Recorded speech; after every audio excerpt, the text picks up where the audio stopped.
हमें सबको स्मरण है कि चाहे चुनाव की बेला हो, चाहे देश को नेतृत्व करने की बात हो और देश को समस्याओं से निकालने का, अब जिसे हम कहते हैं कि आपदा को अवसर में बदलने में आदरणीय प्रधानमंत्री मोदी जी ने हमेशा देश को, पार्टी को, देश की जनता को फ्रंट से लीड किया है।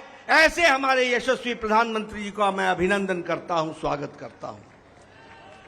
मैं आज सभी एनडीए के साथी दल और भारतीय जनता पार्टी के कार्यकर्ता, जिन्होंने अथक प्रयास के साथ पीछे कई महीनों से अथक प्रयास किया और एनडीए को जो जीत दिलाई है, उसके लिए मैं साथी दलों का और हमारे कार्यकर्ताओं का और साथी दलों के कार्यकर्ताओं का भी हार्दिक धन्यवाद देता हूं और उनका भी मैं अभिनंदन करता हूं।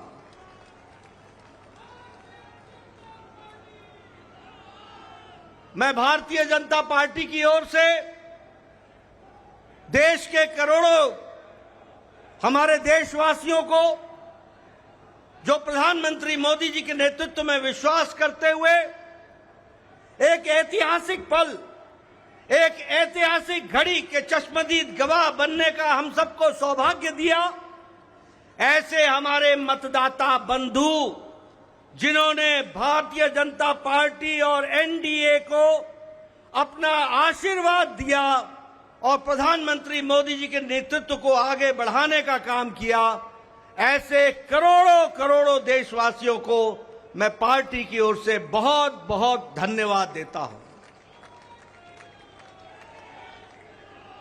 हम जानते हैं देश ने एक नई करवट राजनीति में ली और एक नया इतिहास रचा है 2014 के पश्चात।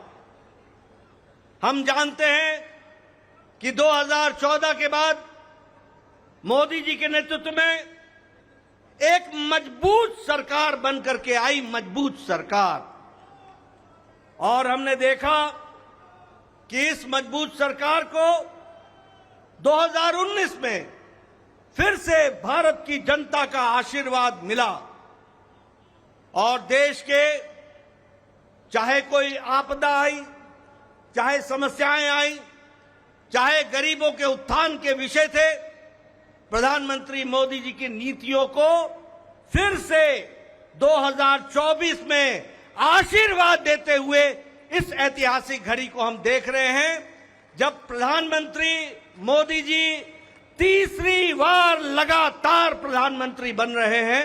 इस बात को भी हमने देखा, ये भी इसके अभी हम साक्षी हैं। मित्रों,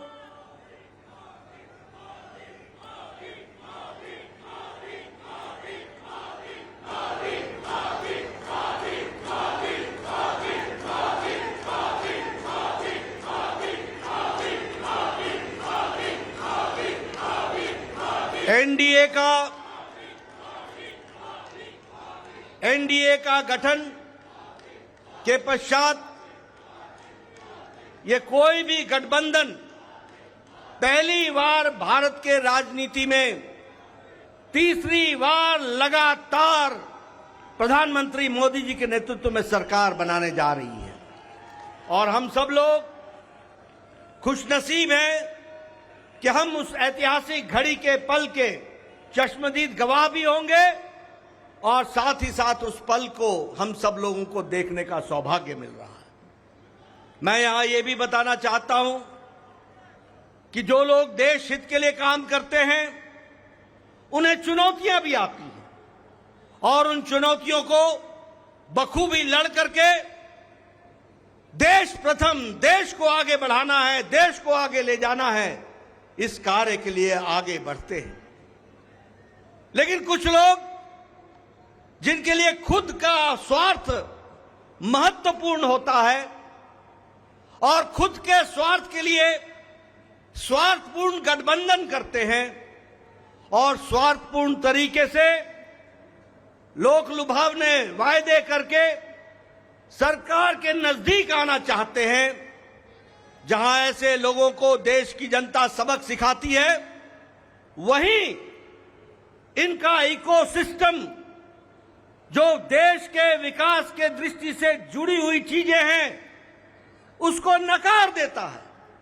बड़े बड़े राजनीतिक घटनाओं को दुनिया के सामने, देश के सामने उसको गलत तरीके से रखने का प्रयास करता है। हम बंगाल में 3 सीटों से बढ़कर के 77 सीट हो जाती हैं, उसकी चर्चा नहीं होती। कह देते हैं हम हार गए, भूल जाते हैं कि हमारे मत प्रतिशत कितने गुना बढ़े। और आज ही उड़ीसा में विशुद्ध पहली बार भारतीय जनता पार्टी की सरकार बन रही है, मोदी जी के नेतृत्व में। विशुद्ध भारतीय जनता पार्टी की सरकार मोदी जी के नेतृत्व में और उनके कुशल नेतृत्व के कारण वहां बन रही है। लेकिन कुछ लोग 30-40 सीटें जीत ले तो धूम मचाने लग जाते हैं और वो भूल जाते हैं कि देश किस तरीके से मोदी जी के साथ खड़ा है। इस बात को भी हमको ध्यान में रखना चाहिए। मैं आज के दिन प्रधानमंत्री जी को इस बात के लिए भी धन्यवाद देना चाहता हूं कि आपके नेतृत्व में नॉर्थ ईस्ट में हमने एक एक प्रदेश में अपना झंडा, एनडीए का झंडा गाड़ा। और आज मुझे खुशी होती है आपके साथ ये चर्चा करते हुए कि अरुणाचल प्रदेश में लगातार मोदी जी के नेतृत्व में तीसरी बार हमारी सरकार बन रही है, तीसरी बार सरकार बन रही है। उड़ीसा में हमने 80 सीटें जीती हैं, 40% हमारा मत प्रतिशत रहा है। और उसी तरीके से लोकसभा में भी एक तरफा फैसला लोगों ने भारतीय जनता पार्टी और एनडीए के पक्ष में दिया है। मैं आपके साथ इस बात की भी चर्चा करना चाहता हूं कि आंध्र प्रदेश में हमारे अलायंस पार्टनर के साथ वहां भी एनडीए की सरकार बन रही है। इस तरीके से परिवर्तन हुआ है। मित्रों, केरल में भारतीय जनता पार्टी ने अपना खाता खोला है, जहां हम कहीं दूर दूर तक नहीं दिखते थे, दूर दूर तक नहीं दिखते थे। उस केरल में कमल खिला है और वहां भी एनडीए की उपस्थिति हो गई है। इसको भी हमको ध्यान में रखना चाहिए। हमारे वोट शेयर बढ़े हैं, हमारे प्रदेशों में वोट का शेयर भी बढ़ा है। और इसके साथ साथ मैं एक बात और कहना चाहता हूं। 2014 में यह बहुत ही ऐतिहासिक घटना घटी थी कि एक गरीब मां का बेटा भारत का प्रधानमंत्री बने थे और वो भारत की गुर्बत और भारत के अंदर रहने वाले गरीब लोगों की दुख उसको उन्होंने आत्मसात किया था।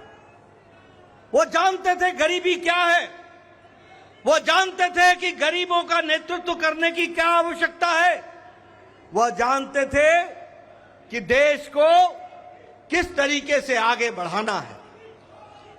और मुझे याद है कि 2014 में जब एनडीए की सरकार बनी तो आपने उस समय कहा था, मेरी सरकार गांव को, गरीब को, वंचित को, पीड़ित को, शोषित को, दलित को, महिला को, युवा को, किसान को समर्पित रहेगी और उनके विकास के लिए हम काम करेंगे। आज हम गौरव के साथ कह सकते हैं कि आज आयुष्मान भारत में 50 करोड़ लोगों को दुनिया का सबसे बड़ा हेल्थ कवरेज मिल रहा है। और उनकी चिंता हुई है तो आदरणीय प्रधानमंत्री मोदी जी के नेतृत्व में हुई है। और आगे 30 में इस देश का कोई भी नागरिक जो 70 साल से ऊपर का होगा उसको भी आयुष्मान भारत का कार्यक्रम से जोड़ा जाएगा। इस बात को हमको ध्यान रखना। उसी तरीके से चाहे बहनों को गैस का चूल्हा पहुंचाना हो, गैस का सिलेंडर पहुंचाना हो, हर घर नल, हर घर जल, इसकी व्यवस्था करनी हो, हमारे भाइयों को बहनों को बैंक से जोड़ना हो, ये सारे काम प्रधानमंत्री मोदी जी के नेतृत्व में हुई और गरीब की चिंता की गई, गरीब की चिंता की गई। मैं यहां यह भी कहना चाहूंगा कि जब प्रधानमंत्री जी ने 2014 में बागडोर संभाली थी तो भारत की अर्थव्यवस्था लड़खड़ा रही थी। भारत की अर्थव्यवस्था के साथ साथ बैंकिंग व्यवस्था ये बिल्कुल लड़खड़ाई हुई थी, एक तरीके से ढह गई थी। और भारत देश की अर्थव्यवस्था के साथ साथ बैंकिंग व्यवस्था जब लड़खड़ाई तो दुनिया में भी हमारी अर्थव्यवस्था की ताकत कम हुई। लेकिन प्रधानमंत्री मोदी जी के नेतृत्व में बैंकिंग व्यवस्था को मजबूती दी गई, अर्थव्यवस्था को मजबूती दी गई और बैंकिंग व्यवस्था के बारे में दुनिया ने भी सराहा कि आज भारत एक मजबूत बैंकिंग सिस्टम के साथ खड़ा है। और सबसे बड़ी बात यह है कि 2014 में हम 11वें नंबर की अर्थव्यवस्था थे, 11वें नंबर की। आज हम मोदी जी के नेतृत्व में सुदृढ़ तरीके से 5वें नंबर की अर्थव्यवस्था है और मोदी 30 में तीसरी बार प्रधानमंत्री बन रहे हैं। भारत की अर्थव्यवस्था तीसरे नंबर की होने जा रही है, इसको भी हमको ध्यान में रखना चाहिए। प्रधानमंत्री मोदी जी के नेतृत्व में गांवों को मजबूती मिली, गरीबों को ताकत मिली, दलितों को सम्मान मिला, युवाओं की आशाएं और आकांक्षाओं को पूरा किया, महिलाओं को सम्मान दिया और किसानों को मुख्य धारा में लाने का काम किया और वंचित पीड़ित लोगों को विश्वास के साथ आगे बढ़ाने का काम किया। ये 10 साल का परिवर्तन हम सब लोगों को देखने को मिला है। मैं यहां यह भी कहना चाहता हूं कि विपक्ष नकारात्मक सोच, नेगेटिव सोच के साथ काम करता रहा। कोई भी सकारात्मक 10 साल में कोई भी सकारात्मक योगदान विपक्ष का नहीं रहा है। और मैं तो यह भी कहूंगा कि अभी भी उनको गुमान है, अभिमान है कि देश में एक ही परिवार राज करने लायक है। यानी रस्सी आपने बारंबार जलाई, रस्सी जल गई पर बल नहीं गया, इस तरीके का इनका व्यवहार रहा है। मैं यहां यह भी कहना चाहता हूं, चुनाव के दौरान इन्होंने झूठ फैलाया, इन्होंने फेक वीडियोस निकाले, जनता को बरगलाने का काम किया, गुमराह करने का काम किया, जनता को एक तरीके से झूठ बोल करके वास्तविकता से दूर रखने में कोई कसर नहीं छोड़ी। और सबसे बड़ी बात यह है कि इन्होंने चुनाव में प्रजातांत्रिक मर्यादाओं को भी ताक पर रखा। प्रधानमंत्री मोदी जी के लिए अपशब्द कहे, गालियां दी, एक बार नहीं अनेकों बार। ये विपक्ष का बौखलाहट बोलता है, ये विपक्ष की खिसियाहट बोलती है, ये विपक्ष का बारंबार हार देखने के कारण ये नतीजा हम सबको देखने को मिलता है। और ये अवसरवादी गठबंधन यह जिस तरीके से काम करता रहा है, लोगों ने इसको बारंबार खारिज किया है और 2024 में भी इनको खारिज किया, यह भी हम सबको मालूम है। ये तीसरी बार हार का सामना कर रहे हैं और उसके कारण ये बौखला गए हैं। मेरी इनको सलाह है कि आप अब अपना आत्मनिरीक्षण कीजिए, सेल्फ इंट्रोस्पेक्शन कीजिए। समय आ गया है कि बारंबार आपको भारत की जनता क्यों आपको गिरा रही है, क्यों आपका साथ नहीं दे रही है, इसका आपको इंट्रोस्पेक्शन करने की आवश्यकता है। और मैं यहां यह भी बताना चाहूंगा कि गठबंधन एनडीए का मजबूती से मोदी जी के नेतृत्व में देश का नेतृत्व करते हुए आगे बढ़ेगा और देश को आगे ले जाएगा, इस बात का हम सबको विश्वास है। मैं यहां प्रधानमंत्री मोदी जी और आपके बीच में ज्यादा समय नहीं रहूंगा, लेकिन प्रधानमंत्री जी, आपको मैं विश्वास दिलाना चाहता हूं कि एनडीए का एक एक कार्यकर्ता, हमारी पार्टी का एक एक कार्यकर्ता, जो आप हर पल, हर घड़ी, हर दिन, हर महीने, हर वर्ष पूरी ताकत के साथ देश की सेवा में जुटे हैं, मैं आपको विश्वास दिलाता हूं कि आपके नेतृत्व में एनडीए का एक एक कार्यकर्ता भारत को सामर्थ्यवान बनाने के लिए, सक्षम बनाने के लिए, आत्मनिर्भर बनाने के लिए, समृद्ध बनाने के लिए कोई कसर नहीं छोड़ेगा और आपके नेतृत्व में उसको हम सपना को पूरा करेंगे और हम विकसित भारत की ओर आगे बढ़ेंगे।